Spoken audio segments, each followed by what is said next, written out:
There it is. Fisherman Fred.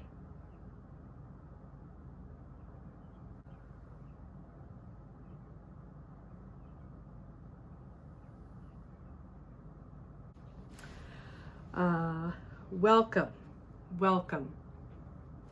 My name is Angela Davis, and I'm the 4am Quilter. If you've never been to my channel, welcome. If you are a returning viewer, thank you for stopping by again, and I appreciate you very much. First thing I want to talk about is the applique itself. And the first time I did it, I thought, well, I want to use a fusible web because I thought that would make it easier and more efficient. So I did 2 blocks before I decided on this final one, and I didn't like how my zigzag looked. I felt as though it wasn't flat enough, and I even tried using tissue paper on the back of the blue. Well, first of all, I started out with a plaid beige on the background, and I didn't like that, so then I switched to the blue. So that was one thing that I didn't like. Then I did a second one using the same method, the Easy Steam fusible web with a zigzag, but I didn't like the fact that the zigzag was sort of like bumping up a little bit, and I even tried using a bit of tissue paper on the back as a stabilizer, but I didn't like the effect of the zigzag. So then I decided to use, and you'll see it in the video, interfacing. So you use a lightweight, non-woven iron-on interfacing, and you cut out each piece. But when you do this, you have to remember what direction do you want your applique to finish in. So in this particular pattern, I wanted him to face the left side, us facing the block. So when I cut out these pieces, I drew the pattern on the wrong side, but I had to flip the pattern piece over so that when it finished and I turned it right side out, it would be facing the direction that I wanted. So that's the first point. When you use the fusible interfacing method, you have to think about the finished piece with your applique. Is it directional? So I'm really pleased with how he turned out. The other thing is, this pattern is everywhere. You can download an image, you can find it in books, magazines, you can go to the library. Lots of different places you can find this pattern. I'm hoping to have a pattern ready for you, and we'll talk about that at the end. So when I got the center done, I knew I wanted to do patchwork. And so what I did was I pulled fabric from the inside here, and then I pulled fabric out of my stash that I thought would coordinate well. I did do for the sandwiching, I did do the inside out method. I do that a lot with baby quilts and lap quilts, just because it is a baby quilt. I want it to be used. I don't want this to hang on the wall. I want it to be used and loved. So with that being said, I just thought this would be very practical. The other thing is, the one request that my coworker had, who's commissioned me to do it, was she wanted his name on the front, and even though my machine can do embroidery, I have not even touched the embroidery module for my machine, so I haven't learned all of its capabilities yet. So you'll see in the video where I'm writing his name on a piece of paper until I get the writing that I like, and then I transfer that to tissue paper, and then I put the tissue paper on top, and then I just machine stitched his name right in here, Asher. So I was very pleased with that. I quilted straight line stitching along the border, and I did just a loop-de-loop all over pattern in the background and in the grass. So in general, I'm really pleased with it. So with that being said, let's get and stick to the end. I have an announcement to make. So with that being said, let's get started. Here I have the pieces laid out, and the interfacing and the fabric are right sides together, and I have the line drawn on the back side, and I will later on the video you'll see me stitching directly on the line, trimming down and then turning over.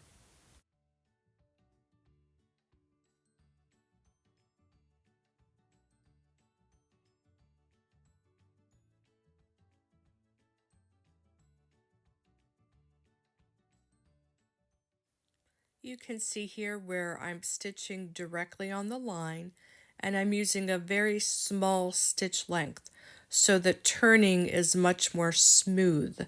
I probably have my stitch length on a number 2. Once I stitch all the way around, I just go back to the beginning and overlap by 2 or 3 stitches. When I get to a corner, I leave the needle down and then I reposition the piece.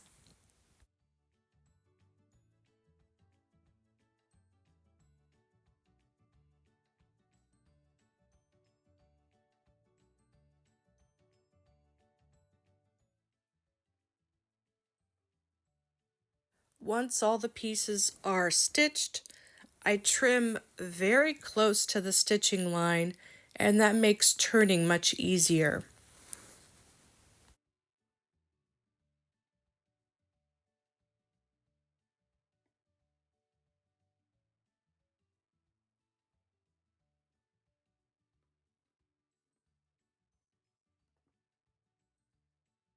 Now I'm just pulling the pieces apart, and I'm taking the scissors and I'm making a little slit in the interfacing so that I can turn it right side out.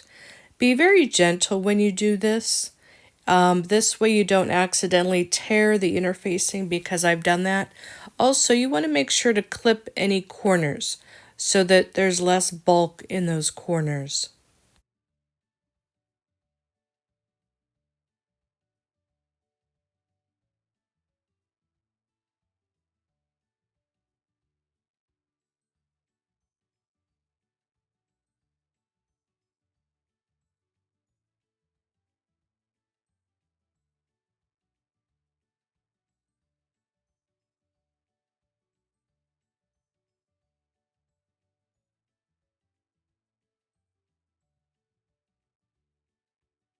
And here you can see I'm using a little plastic tool to smooth out those edges and those corners. You can use the bottom of a crochet hook. You can use a pencil. You can use, there's a number of different things you can use for that sort of thing. Once you get to the point where all of your pieces are turned over, you're going to lay them out on your background fabric, and I pressed a line down the middle so I know where my center is to help me position my pieces.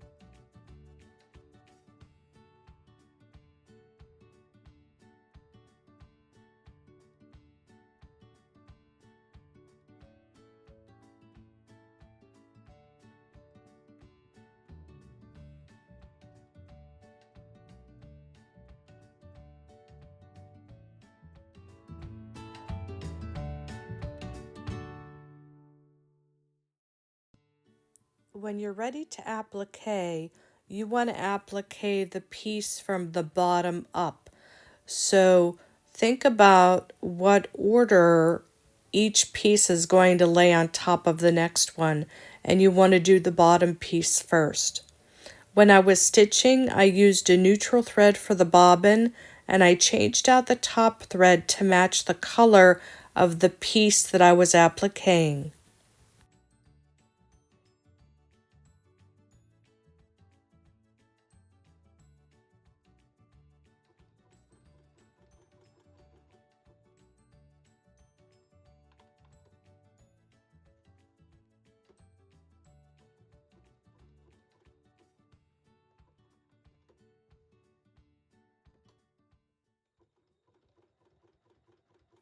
I used a very small zigzag stitch to apply each of the applique pieces.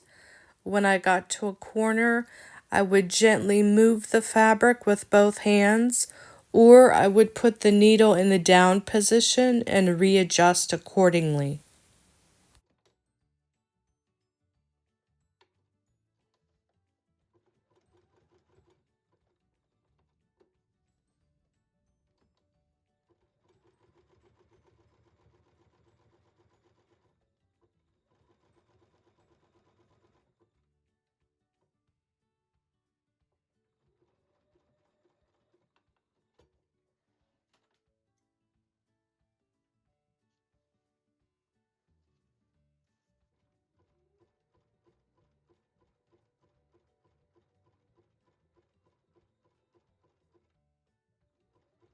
I used a plastic stiletto to help me hold down the piece as I was gently guiding it under the presser foot.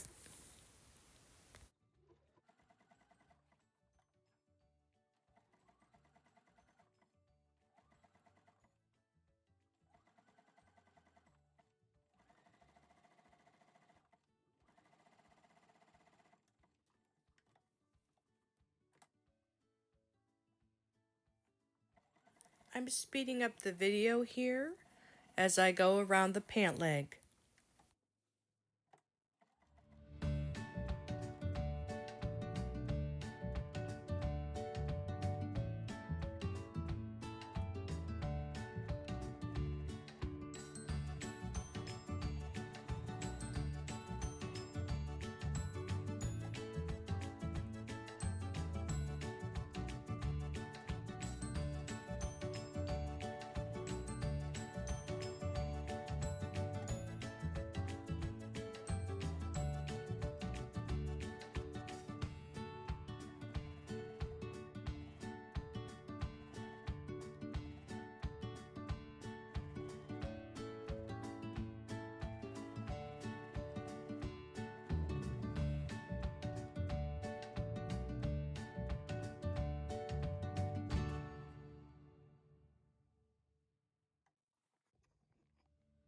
As you can see, it's all a process of layering. So bottom layers first, and then you build each piece on top of that as you stitch.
When you come to a corner, you want to put the needle down, reposition, and then continue on.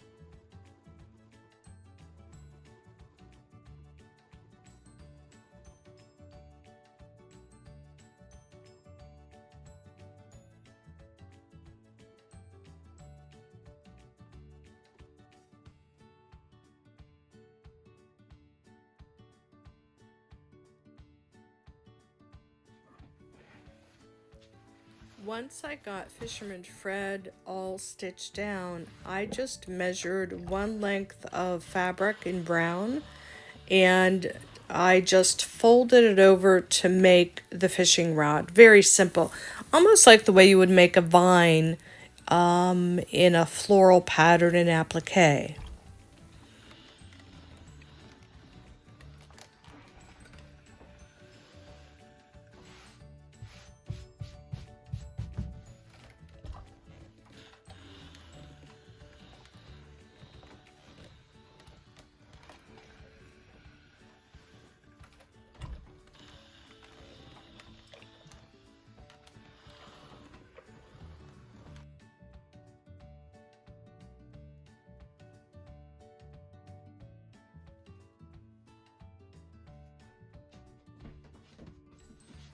For the background squares, I've cut strips at 3.5 inches, and once I cut the strips, I then cut the length in half so that when I sew the pairs together, I have more variety.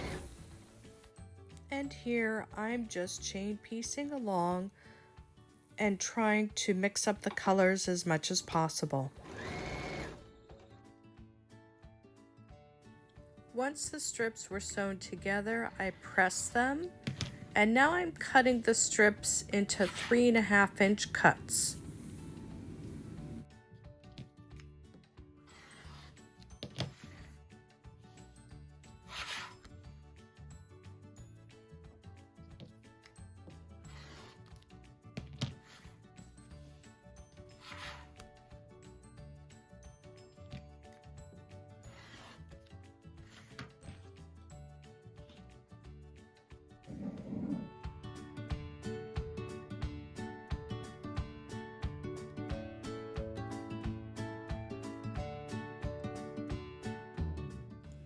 I'm using one strand of embroidery floss folded in half so that it's doubled to create the handle for the pail and to create the fishing line for the fishing rod. And I'm just doing a simple running stitch.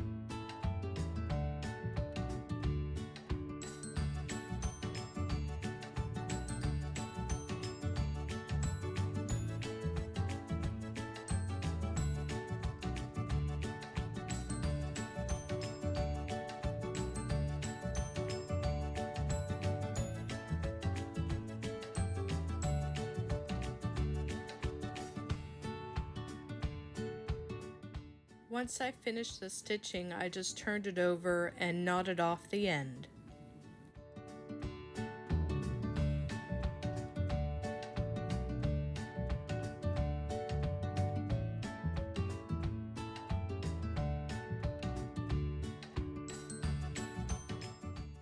Now I'm going to create the fishing line. And again, I'm just using a simple running stitch.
time to give it another pressing.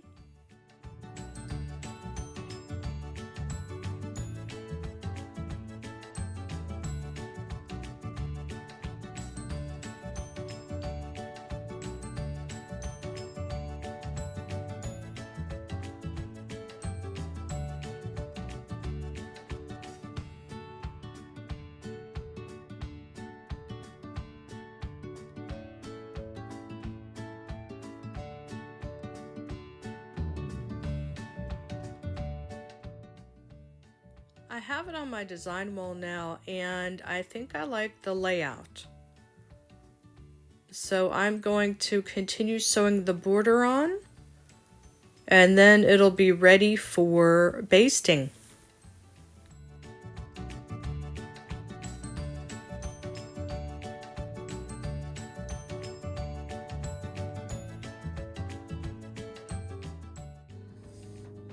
So this method, I'm doing the batting on the back, then the backing, then the top. And the top and the backing are right sides together. I'm gonna stitch all the way around, but right here, where these two pins are, I'm gonna start here, go all the way around, and then stop here. I'm gonna leave a gap, and then I'm gonna trim it all the way around and then pull it right side out, okay? I call it the pillowcase method. I'm sure there's other names for it, but that's the name that I call it. So I'm just pinning in various places just to get it secure.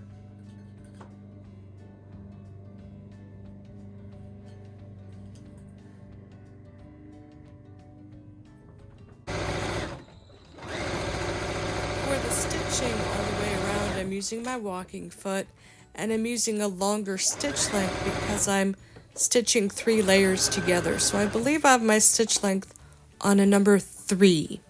And I'm using the edge of my walking foot's presser foot as my guide. It's probably a 1/2 inch, and I'm okay with that because I'm doing that outside edge. So I'm okay with having a little bit larger seam allowance.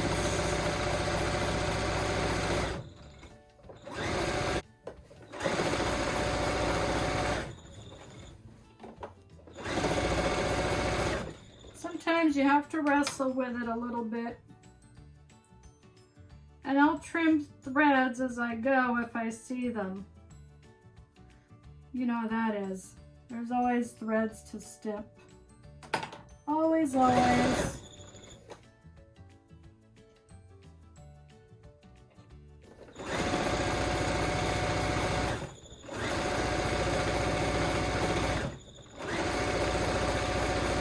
At this point, I back stitched at the beginning, and I'm gonna back stitch where that pin was.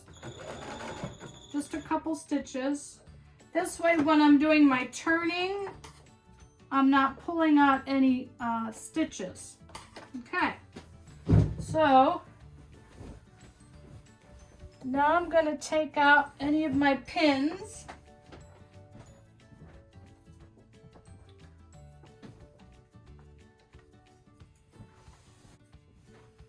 Try to be really careful. Try to be careful on any quilt, but especially on baby quilts. Okay, now we're trimming right next to the edge where the quilt top is, and then we're going to snip the corners.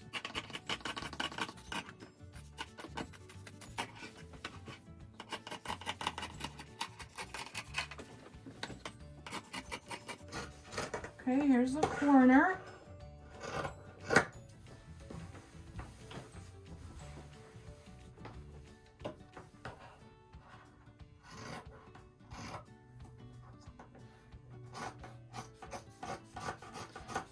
To grab the excess, it puts a little bit of pressure so that it pulls it away as you're trimming. And I sort of angle my scissors a little bit like this, so that when it trims, it sort of layers it to take out some of that bulk. So I'm angling it so that the top blade is away from the top, so that it cuts the bottom 2 layers at an angle, and that helps with minimizing that bulk. This way, the batting is on one side, the backing is a little bit beyond, and then the top is beyond that, and that helps minimize that bulk a little bit. Okay, let's turn it right side out. Oh, where's my right side out? Where are you? Ooh, you're somewhere.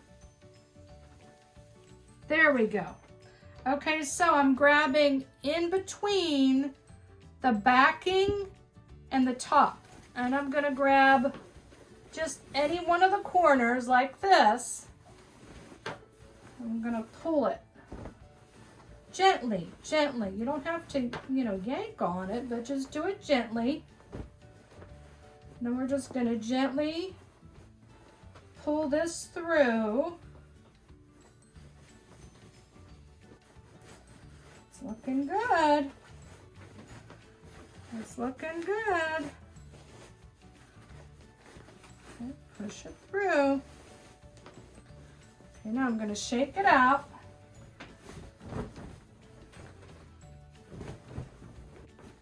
Just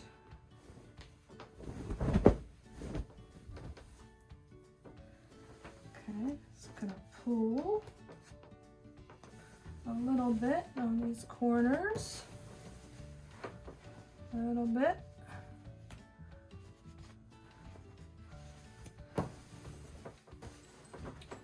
Okay, gonna roll up my sleeves. I'm gonna get in there with this and push out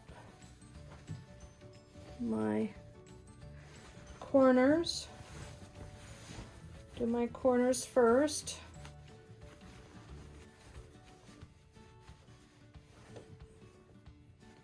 Okay, now I'm just going to continue playing with these edges, and then when I come back, we'll be doing some quilting.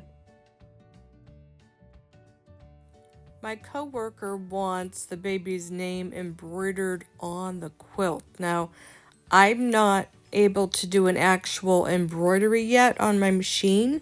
However, I can quilt his name into the quilt as I'm quilting. So what I'm doing is I'm writing his name on a piece of tissue paper, and I'm going to pin the tissue paper to the quilt, and I'm going to quilt his name into the one section of the quilt.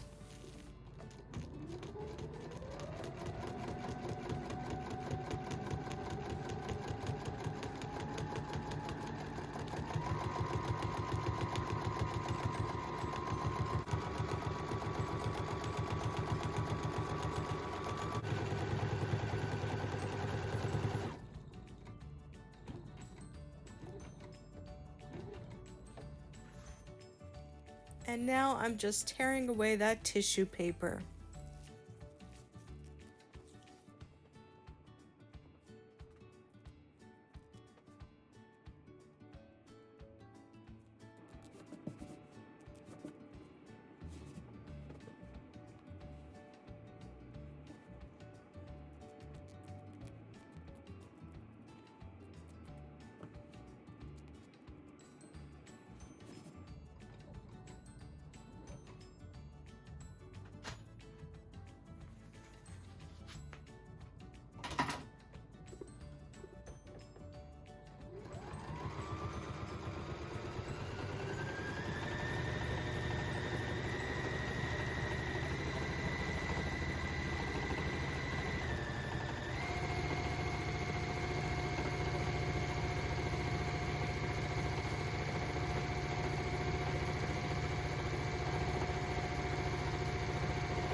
I used a light blue thread for the background on the sky, and I used a yellow thread for the background on the grass because the grass had a little bit of a two-tone in it.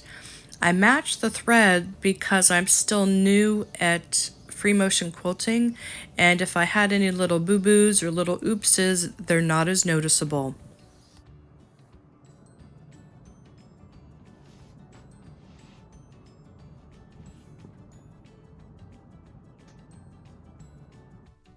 So I'm very pleased with how it turned out, and I'm really happy with. I quilted straight line stitching along the border, and I did just a loop-de-loop all over pattern in the background and in the grass. So in general, I'm really pleased with it. So with that being said, I have my announcement. The website is up, and it's new, and I do have a few patterns available. I'm hoping to have this one available soon. Be patient with me. It's a process creating a pattern. You understand. But with that being said, go to www.the4amquilter.com. So again, www.the4amquilter.com.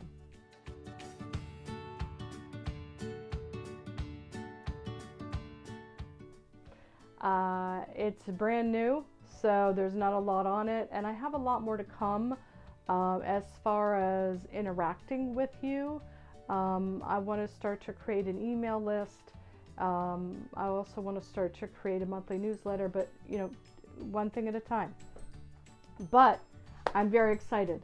Thank you so much for stopping by. I appreciate you so much. Here's a little hug from Angela. I hope you have a great week. And remember, why sleep when you can sew? Thank you so much for joining me. I appreciate you so much. Fisherman Fred.